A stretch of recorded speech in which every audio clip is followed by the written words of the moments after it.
Hey friends, I'm glad to see you. I wanted to share a quick, fun building activity that you can do at home, which is two things.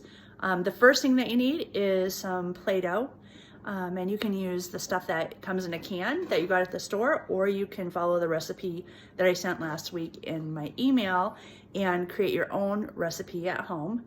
And you need toothpicks. And if you don't have toothpicks, you could use popsicle sticks. And if you don't have popsicle sticks, you can use straws. And if you don't have any of those things, go out and find a bunch of sticks because that is what you'll need, okay? So let's get started here. I'm gonna whip up a batch of my Play-Doh. I'm just doing 1/3 of the recipe versus the whole recipe because I don't need a whole bunch of Play-Doh, I just need a little bit. So to make the Play-Doh, I'm only making 1/3 of a batch. I'm gonna add 1 cup of flour, 1/4 cup of salt, 1 teaspoon of cream of tartar, and 1 tablespoon of oil. And I'm gonna add a little bit more because I just spilled some. So yeah, that's how my life goes. And 1 cup of water. Then you're gonna take your pan over to your stove, turn it on medium to low heat. So we'll do a medium to low heat, and then we're gonna stir the Play-Doh until it turns into Play-Doh. If you want to add color at this time, this is a great time to add it, but I'm just gonna make white Play-Doh today. The Play-Doh starts to come together pretty quickly. As you can see, it's glooping together, and when I use my spatula here and turn it over, you can see that it's already starting to look like Play-Doh on the bottom.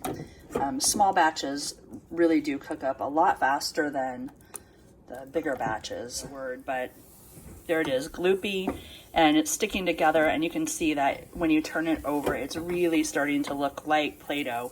The top's still a little bit wet, but this is pretty much close to being done. So you can go ahead and turn off your stove and then take your Play-Doh over to the counter and dump it out onto a floured surface. Let your Play-Doh cool for probably about 10 to 15 minutes. It is going to be really hot, and you don't want to burn your hands by kneading it too early. Once the Play-Doh's cool, go ahead and knead your Play-Doh until it gets to be about the right consistency that you like. Sometimes you have to add a little more flour or a little more oil, but usually it's mostly a little more flour that you'll need. But on these small batches, it doesn't take much for it to kind of knead up into the right Play-Doh consistency. So once it's the right consistency, you'll know it feels like the Play-Doh at school. And if you've played with the Play-Doh at school, you know what it feels like. It's not sticky. You can stick your fingers in it and pull them out and nothing sticks to your fingers. So this Play-Doh here is exactly the right consistency. So now you need to roll your Play-Doh into some little balls. Now remember, when you roll Play-Doh, there's 2 different ways to roll Play-Doh.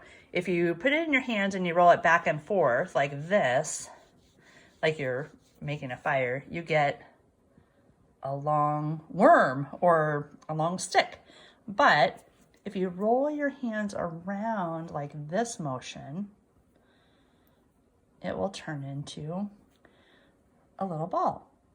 So go ahead and make yourself a bunch of little balls of Play-Doh, and we'll get ready for the next step. Once you have a bunch of little balls rolled out, grab your toothpicks and start making some simple shapes. You might recognize some of these shapes. That's right, it's a triangle. What's that one? It's a square. How about that one? A rectangle. You can count the sides of your shapes. 1, 2, 3. Triangles have 3 sides, and they have 3 vertices, which are the points at which they come together. 1, 2, 3. A square has 4 sides and 4 vertices. 1, 2, 3, 4 sides. 1, 2, 3, 4 vertices. And a rectangle is similar to a square too, just that it has 2 short sides and 2 long sides. Once you've mastered basic shapes, these are 2-dimensional shapes, let's go 3D and see what we can come up with. Then we can go 3-dimensional. This is a triangular pyramid, as you can see, and I made a cube. So these are some of the 3D shapes that you can make. Now the next thing is just getting creative and having fun building structures. Look, I built a house. These are some of the fun things that you can build.